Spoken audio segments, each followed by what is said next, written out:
Il n'y a pas de résurrection sans mort, comme Jésus qui dormait pendant la tempête. Et pourtant, les disciples venaient d'assister à la multiplication des pains qui révélait la divinité de Jésus. Où est ta foi? Qu'est-ce que Dieu a fait pour toi qui ne peut pas encore le faire?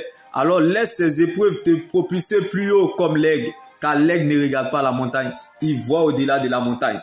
Donc laisse ces épreuves te conduire là où Dieu t'attend, dans la dimension où tu ne te plains plus contre Dieu, dans la dimension où tu ne demandes plus rien à Dieu, dans la dimension où tu ne murmures plus contre Dieu.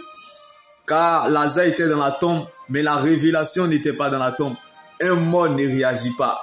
Donc laisse ces épreuves te conduire là où Dieu t'attend, dans l'adoration.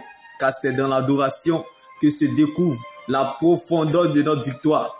Comme Lazare qui était dans la tombe, mais la révélation n'était pas dans la tombe. Lazare a demandé la guérison à Jésus, mais Jésus avait prévu sa résurrection. Donc si Dieu te prive d'une chose, c'est parce qu'il veut te donner un bien meilleur.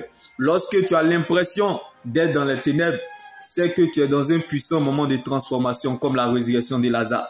Donc regarde ces épreuves comme un match rediffusé, car tu as déjà le score de ce cas impossible depuis la croix de Golgotha. Bien-aimé, laisse ces épreuves, bien-aimé, révéler ta valeur, car le désert révèle la valeur d'une personne. Tu es la preuve de Dieu dans cette épreuve.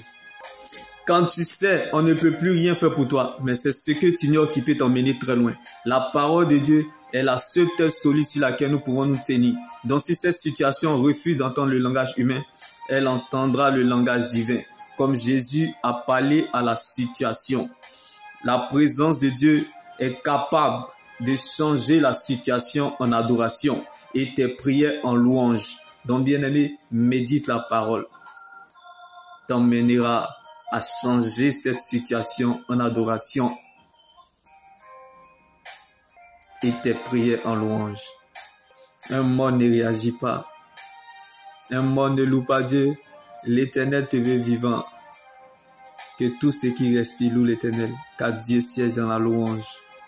Quand on ne sait plus quoi faire, quand on ne sait plus où mettre la tête, tu n'as pas le choix de ne pas croire. C'est là il faut croire. Quand tu ne vois rien, c'est là il faut croire. Car il n'y a aucun aveugle qui a reçu sa guérison parce qu'il a vu Jésus, mais parce qu'il a cru en la parole de Christ. La seule est celui sur laquelle nous pouvons tenir.